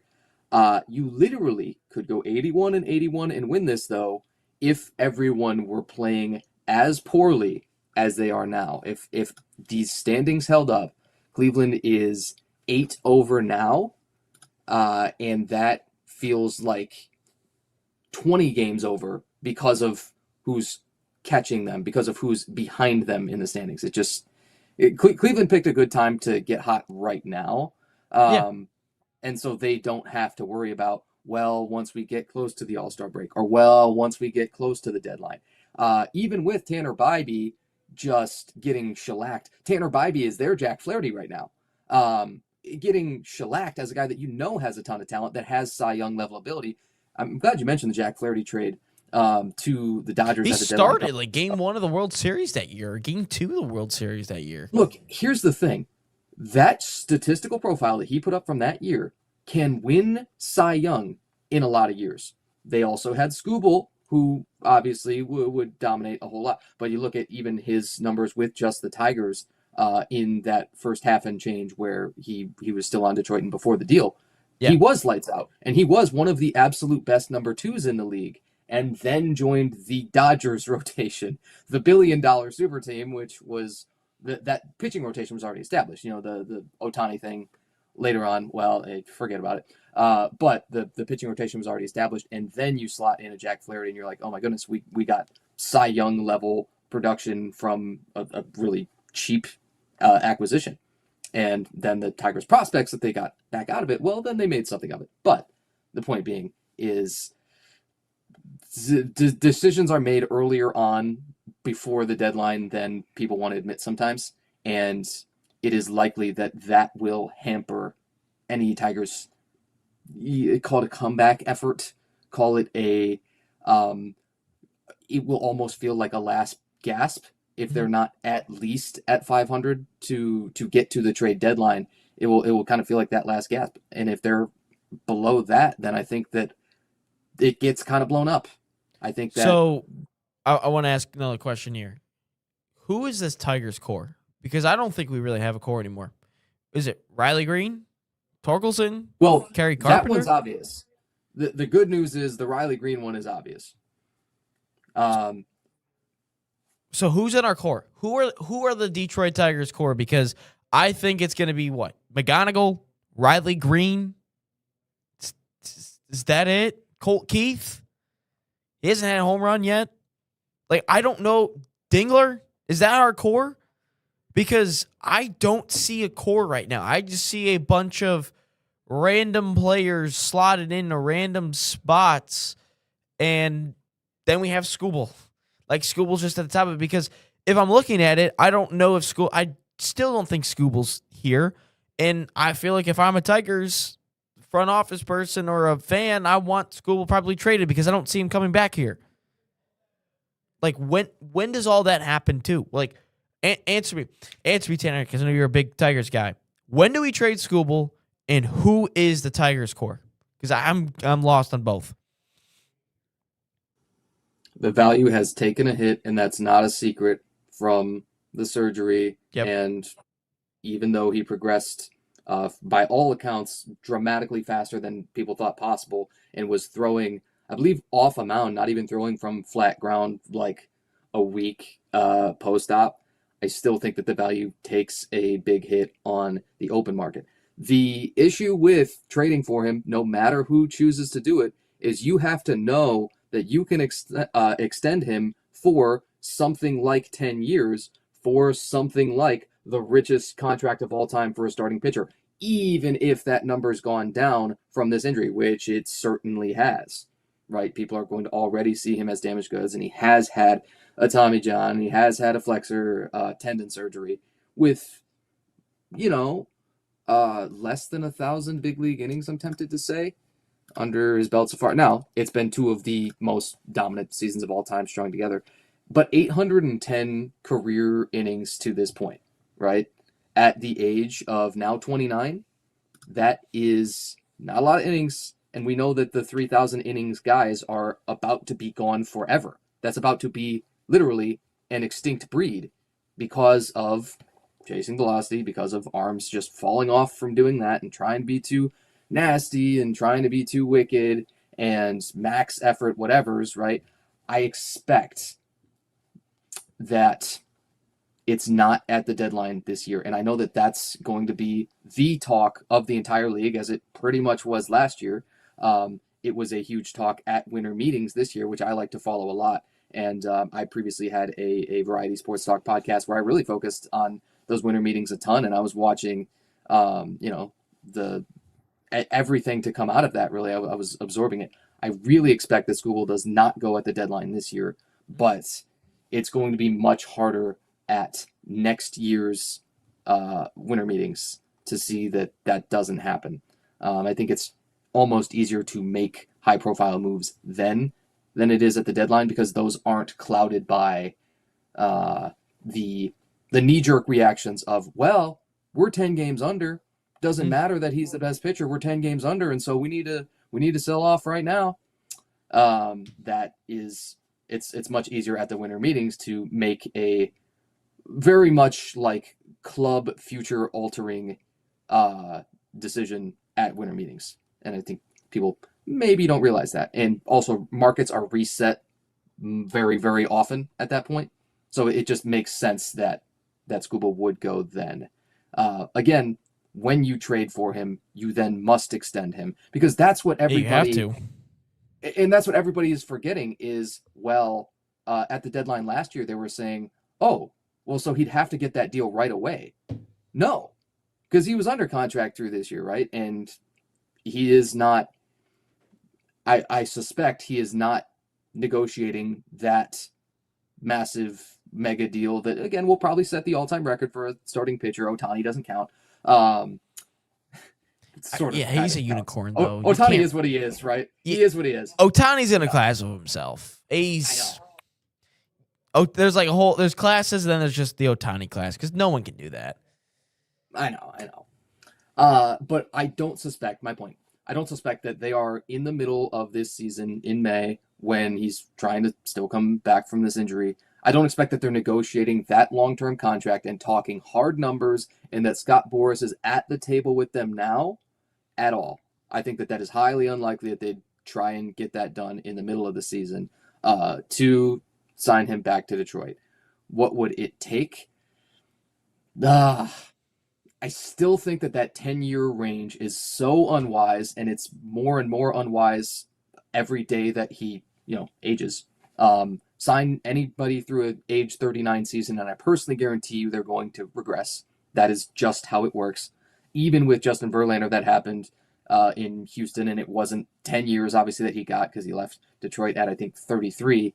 But guess what? Some of his most amazing performances of all time happened in Houston, right? I mean, he threw another no-hitter there. He won a Cy Young with a 1.8 ERA. And added to all these career totals and hit most of those important career milestones with Houston. Hurts me to say, but it's true. And Skubal is younger than that, but I just don't think 10 years is ever the right thing to do. So maybe you crank up the AAV, that average annual value, and the 5 to 6 year range makes a lot more sense. You give him the ability to sign that third contract that takes him into retirement afterward, and you, of course, spread it out. You, of course, defer money, because I think that is just that has to happen in order to make a deal. In order to make the deal that he deserves and that he requires happen, I think you have to defer some of it. There is only so much liquidity even available at the major league level. There's luxury tax that you don't want to hit, and the more that you stay in those luxury tax, I don't know if you ever looked at the breakdowns of those, but the longer that you stay in each luxury tax bracket, the more it costs you. Yeah. And it's unadvisable. There are ways to move the money around. There are ways to make the magic happen that are much, much smarter, and teams have figured it out nowadays. My best guess is the Yankees are always going to be in play. The Dodgers, I can't see that happening, because I think that there is just a physical limit to, for one, they were already rocking with some 6-man rotations last year. It's like, okay, there's only so many guys that can fit into a rotation. Don't necessarily expect the Dodgers to be in play. The way the Rays are playing this year, if the Rays end up becoming I want to say, I mean, they're obviously a championship contender right now, but if they win a World Series or get there, if they win the American League, I think the Rays are going to be a legitimate contender. They're always way under on payroll, and I know they're in the 20s this year. So they might actually have the cap to legitimately make that mega deal happen and bring him in for a reasonable term, like I say, more like 4 or 5 or 6 years. And the figure has to be beyond $50 million per year. Has to, non-negotiable. The run that he is on right now is as good as anything Sandy Koufax ever did in his entire career. As good as anything prime Verlander, prime Max Scherzer, prime, you name your Hall of Fame starter, whether you were a Roger Clemens guy, whether you were a Randy Johnson guy, whether you loved somebody else. Don't care. You're Hall of Famer. The last 2 years, Skubal has been as good as any of them. and should have probably received more MVP votes, by the way.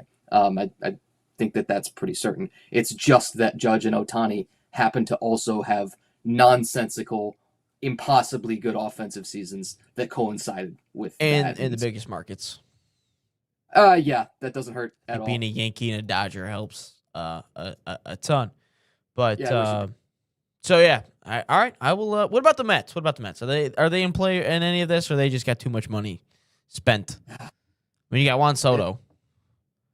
Yeah, it's tough because how much else do the Mets want to blow up as well? How much do they want to make changes? They whiffed on Bo Bichette. That was never a good deal. It's not going to be. That is, I mean, it's not money set on fire. It's not money totally wasted. But wow, it is not even probably league average production for a guy that was never going to offer you much as a base runner, a guy that was never going to offer you much with his glove, and is now kind of an average hitter.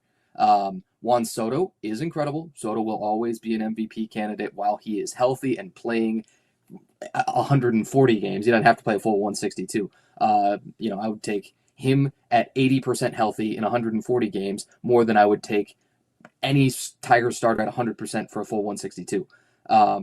Unfortunately, and I still think Riley Green's the best player there, and McGonigal is really close and is on that verge already at 20 years old of being a superstar. The Mets could be in play just because Steve Cohen is one of the most notorious now, and he took over ownership of the team in 2020, I believe, and now is already kind of the most notorious spender. That's somewhat absurd, as opposed to other team front offices that will toil away for many, many years to build a team. He's kind of like, well, what if I just bought the team now? So some have speculated, right, that, hey, if you throw enough money at it, you can literally create, how about a back-to-back World Series winner with the Dodgers and a third-time contender that, presumably they'll be in play they'll be in the mix at least this year in the National League, when it really all comes down to it in September and October. Yes, I think the Mets will be in play, but a little bit more on the edge. They were last year at the deadline, and that's kind of how it worked too. People are like, yeah, the Mets might try to put together, a $600 million deal, something like that, and could maybe still make it fit even with Soto, because they're just the most notorious spenders. Tigers are obviously unlikely to give anything that is $50 million per year, no matter the length, no matter if it's 1 or 2 years, which that's the one lurking variable with Skubal that really could happen if he were willing to play on it, if he were willing to only have that certainty for another year to two, extending him, just beyond this deal for a little while and saying, okay, I don't have to move my family yet. They can still, I think he still lives in Arizona in the off season, right? But I don't have to uproot quite as much, and I can feel a little bit more at home as every year goes on.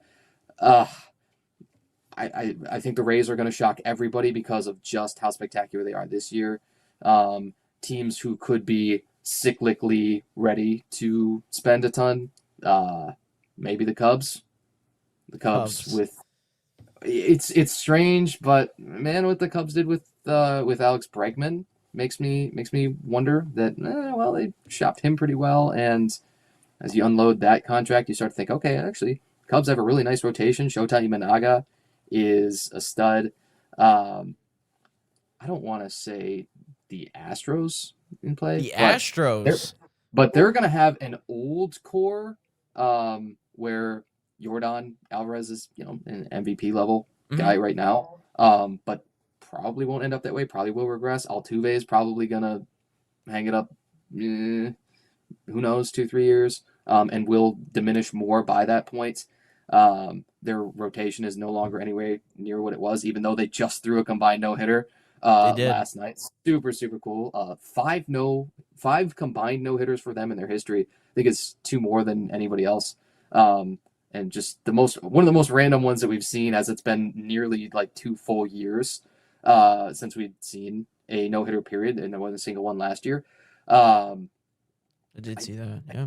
I see that cyclically the Astros could be ready to spend again. They might say, we expect ourselves to, always be, in that at least winning a pennant or being in the ALCS, we might want to start spending again to get back to that point, because I don't think that with their current team they have that they'd make it happen. So if that's like a big five, then you'd say, okay, technically the Tigers on the very furthest outside edge, Astros, Mets, and then kind of Rays and Yankees. To think that it's two AL East teams as if that division wasn't good enough, yeah, it probably could be. And the recency bias of if the Rays, again, make the World Series or get close this year makes you think that, oh, they are the place to go. They'll be the top free agent destination.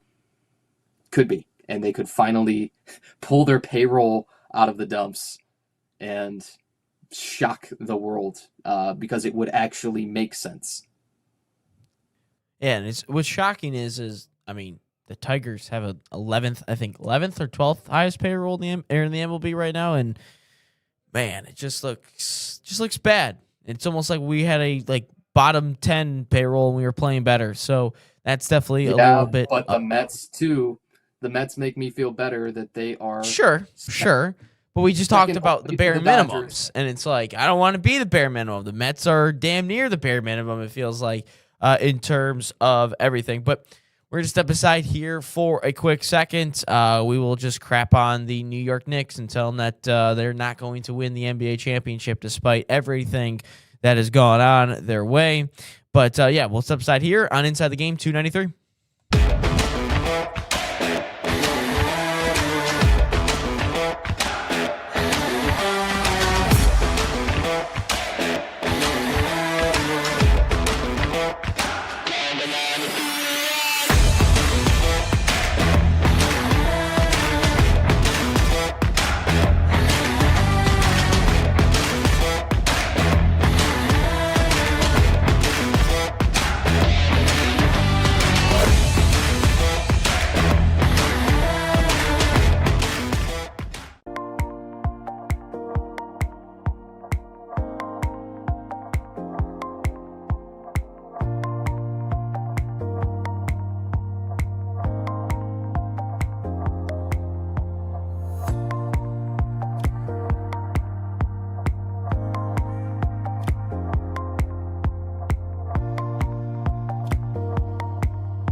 All right, final 20 minutes here on Inside the Game 293. My name is Ryan Glinsky. Tanner White joining us here today. Nate will be back in tomorrow.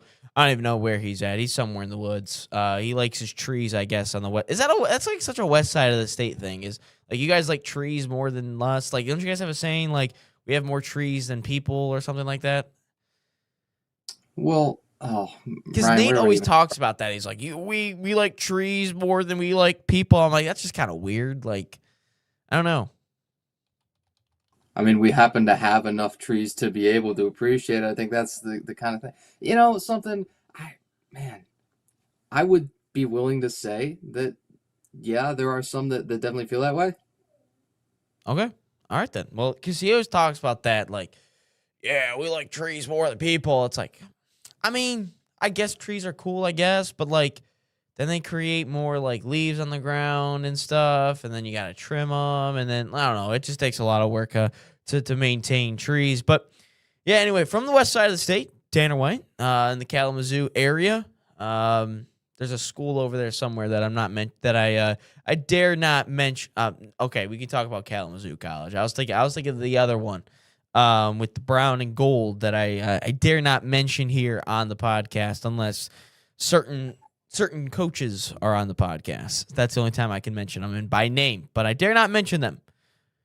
But anyway, the Knicks, for the first time since 1999, are going to make the NBA Finals. Crazy of a team of a franchise of this magnitude, of this following, of this fan base.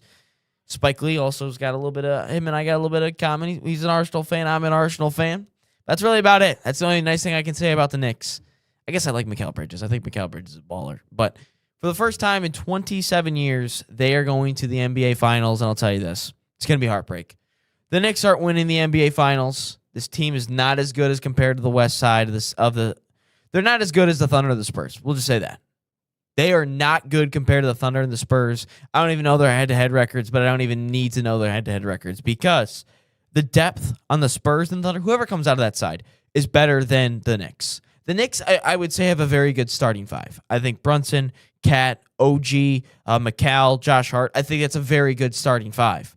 But once you get past the starting five, that starting five can win you a game or two in the finals. I don't think the Knicks are going to get swept, but I don't think they're going to win it because the pure depth, the talent is just above. When you have guys like Dylan Harper coming off your bench, that's way better than anything. Landry Shamet, that's who's coming off the bench for the Knicks. That's who you're telling me is coming off the bench for the Knicks? No. The Knicks aren't winning it on the pure fact that, A, they're just not that good. Brunson is not going to get the whistle he's going to get in the finals, especially if he's playing the Thunder. The Shea's going to get that whistle 100 times more than the way Brunson's going to get that whistle. But the Knicks aren't winning anything. And it's so awesome because they're going to make the finals finally. They got that monkey off their back. It was cute. But you're not winning anything. You're not. Because I look down that roster. I look down that bench. And it just doesn't. It's just not good compared to the Spurs and the Thunder. I don't think you're saying anything revolutionary. Here's the thing. The Knicks have played this way for years since they put this core together. They rotate, quite literally, less than anybody else. They have always had, for the last 3-4 years, their starters play the highest proportion of minutes of any team in the league. Good news is that puts them in fantastic shape. I think that's underrated for them, and they don't gas out probably the way that you might expect them to based on that. You know something? Cat looks like he's supposed to now. I mean, he's truly the kind of everything big, right? So he scored 20 plus a game this year. He was second in the league in rebounds. I think overall, only to Jokic. He can still drain a three. He's always been unique physically. 7-footers that can shoot, they didn't exist 20, 30 years ago. They really didn't. And now Cat is you don't want to say the unicorn, right? Because that was Kristaps Porzingis' nickname. I know Porzingis is still around. Tingus Pingus, right? Never forget. He's still around. He just not has never good team. Yeah, and hasn't been the same level of player as Cat even. But Cat's hitting his stride at a very, very good time. And the last part that's mostly for his career been missing is, okay, can you defensively be the center? Can you, create a black hole around the rim? Can you stuff shots? Can you deflect shots? Can you, get tips? Could you guard other positions, right? Can you guard an opposing 3 or 4 and, keep them just as quiet? Now, do I want Cat guarding Wemby in the finals? Absolutely not. But if it's torched, well, that makes him and everyone else literally that's ever played against him. However, if it's Cat and Chet Holmgren, I think that's much less a mismatch. Yeah. Chet has really struggled with Wemby already this series. He's struggled tremendously. Yeah, that's no secret. And then on the other side, you have to ask, okay, his both his defense and his offense, the matchups that Cat would face, it's not lopsided. And there are other ways in which, okay, of course, OKC on paper is just simply the better team, and I think we know that. I think both on paper, Spurs too. Because I think this series is going to go 7. I think the only advantage I can give the Knicks right now is the fact that they're going to have some much needed rest. I think they're going to have a week off to stay fresh. That's the only thing I can truly say about the Knicks that I can give them a slight edge. But it just feels like when it comes to the Knicks that I don't know. I just don't think that they are equipped to go a 7-game series with the Spurs and the Thunder. And I think Wemby is just going to be a different beast against them. That's the only thing I can truly say about them. And I don't think the East is particularly that good because, I mean, the 1 and the 2 seeds got eliminated before they even played. But I don't see a path where I think the starting 5 of them is going to win a game or 2. I believe that wholeheartedly. But I just don't see over 7 games because I think again we can talk about the depth or not the depth, the minutes and the usage and they don't gas out whatever. But playing against these guys for 7 games is way different than playing Donovan Mitchell, James Harden in 7 games, and VJ Edgecombe and Joel Embiid for 7, and then what? Jalen Johnson and all those in the Hawks in 7 games. I think it's a completely different story. But if I'm putting the Thunder and the Spurs out there against the Knicks, I just think the depth, they can attack you so many different ways. And I think it's going to make, because I think eventually, I mean, if Cat were to go up against Wemby, it's not going to be, he's going to get switched on time and time again. Like there's no way that Mitchell Robinson's going to go on Wemby. So I just don't see, because the Spurs, I think the Knicks technically beat the Spurs twice this year. And then the Thunder swept the Knicks, I think. I think that's how it goes. But I don't know. I just can't see a place where the Knicks win. I can't. Like, it's difficult to tell. But I don't think the Knicks are winning this thing. I think depth, the fact that they have more, I think I like their superstars better than Brunson and Cat and all those guys. I guess another big question is Jalen Williams. Is he going to be healthy or not? But I think it's going to be the Spurs versus the Knicks. And I think the Spurs are going to take care of the Knicks. And then I still think the experience thing plays into a factor if they play the Thunder. But no, I don't know. I just don't see a path where I think Wemby's just going to be a different animal. I think he's going to put up 40 and 20 like he did against the Thunder. That's unrealistic. I don't think he does that. But I just don't see a place where the Knicks. I don't see a universe. We can go all the different multi-universes out there. But I don't see a place where the Knicks defeat the Knicks defeat any of them. I don't. That's what I'm still surprised by, is it does seem like you're really leaning toward... You expect the Spurs to take, at a series that's 2-2 right now as we speak, that you expect the Spurs to win 2 of the next 3. There's a time when you're at the end of your rope. There's a time when your luck runs out. When you've been on the somewhat improbable run that the Spurs have to even get it here to 2-2.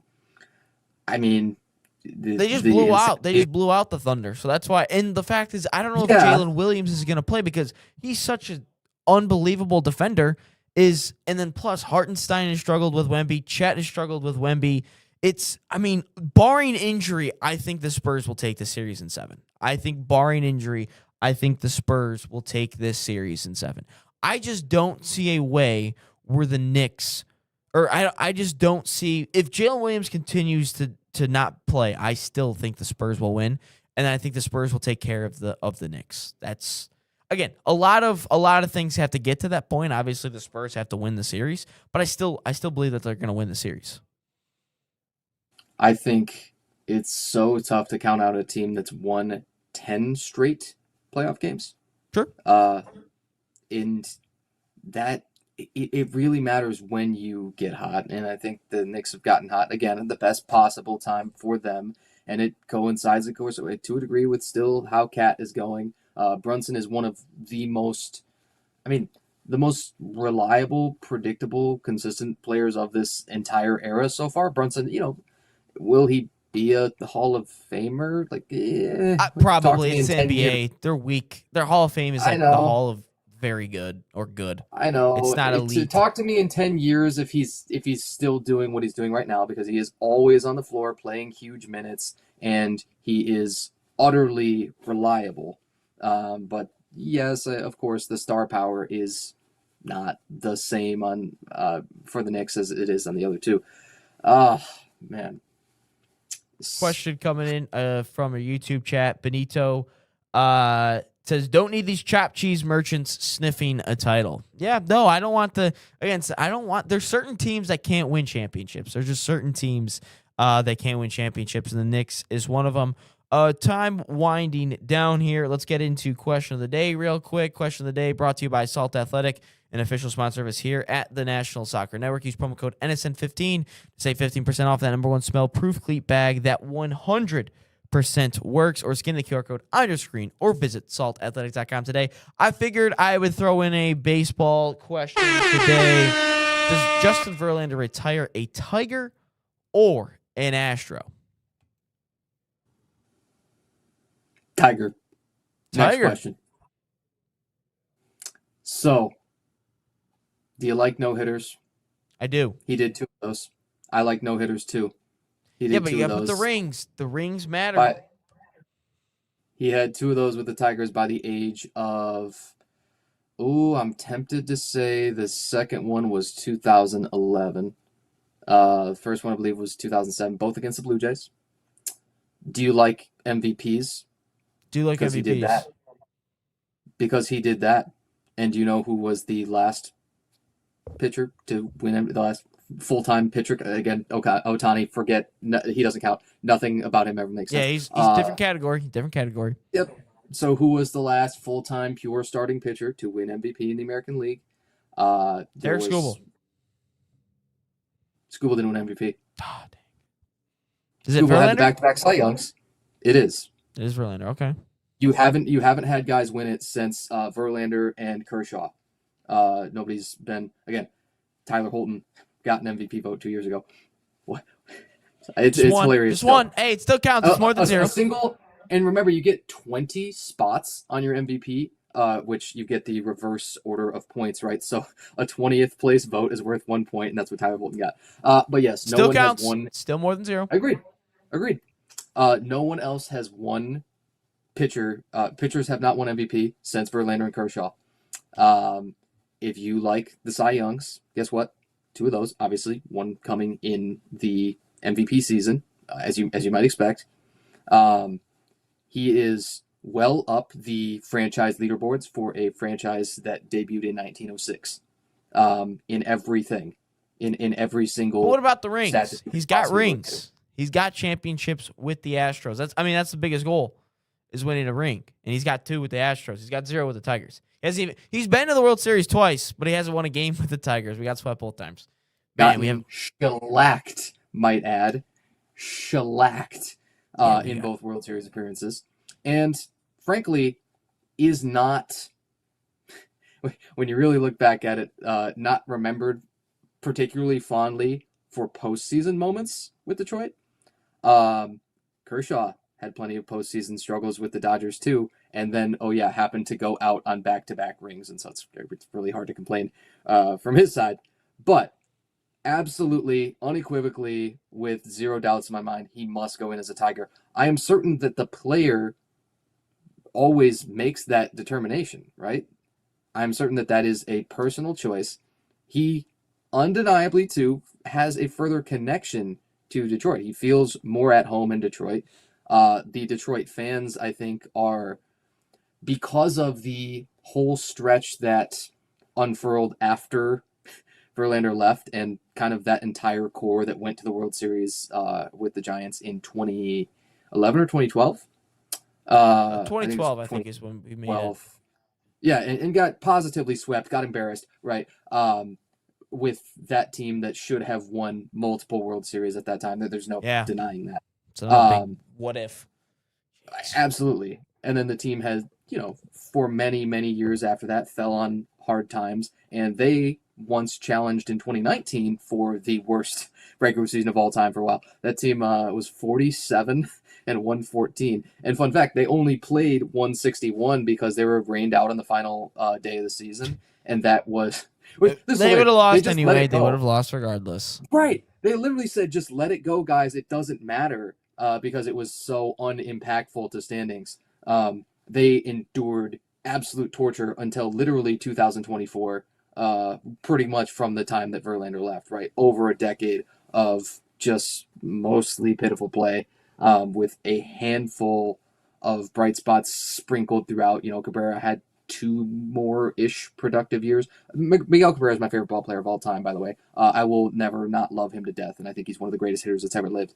But, of course, he fizzled shortly after that point, too.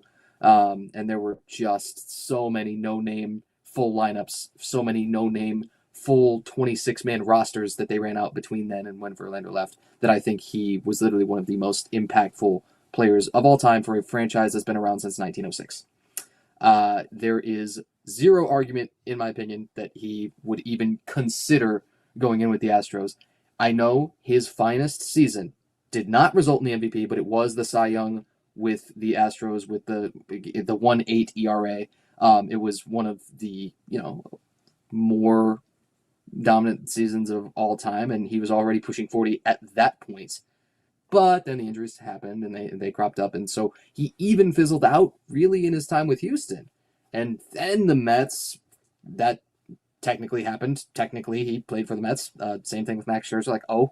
Technically they were on the Mets roster and pitched together, but and then the Giants, and he wasn't actually that bad last year. He was truly above league average, and I think ERA plus would even show that.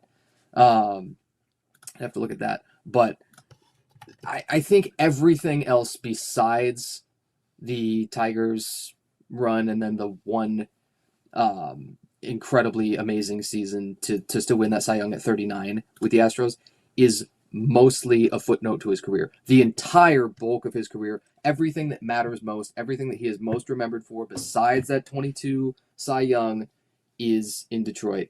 And no, I don't think that he was the biggest factor. I don't think that he was the driving force behind the Astros championship teams. I think that every single year they expected to go to the World Series because they built World Series rosters around, yes, a pretty good rotation, but the entire infield was slugging. Especially they nailed the outfield. I mean, Yordan Alvarez was one of the best young hitters when the moment he touched the scene.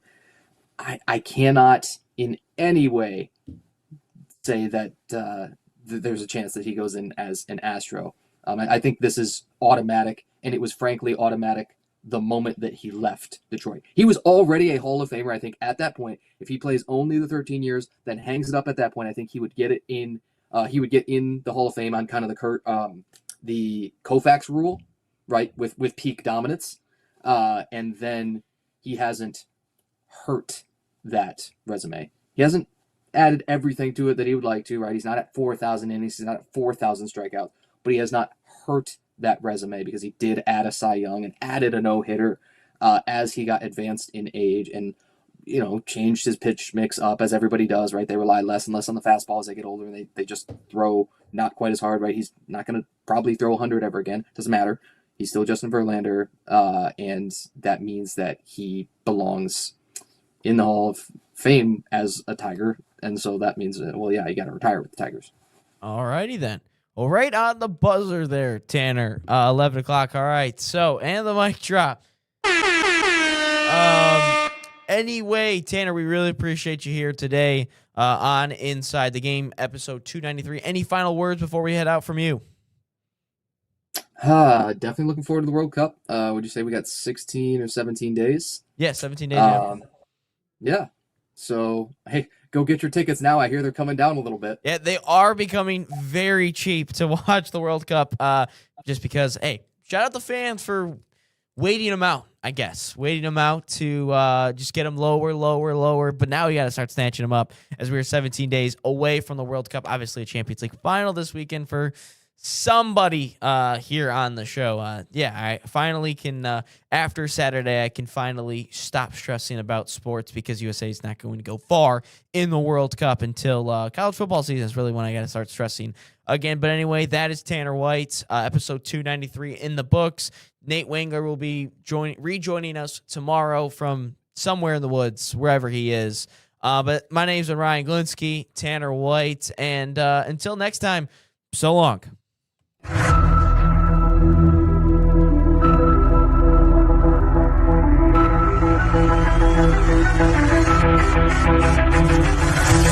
right back.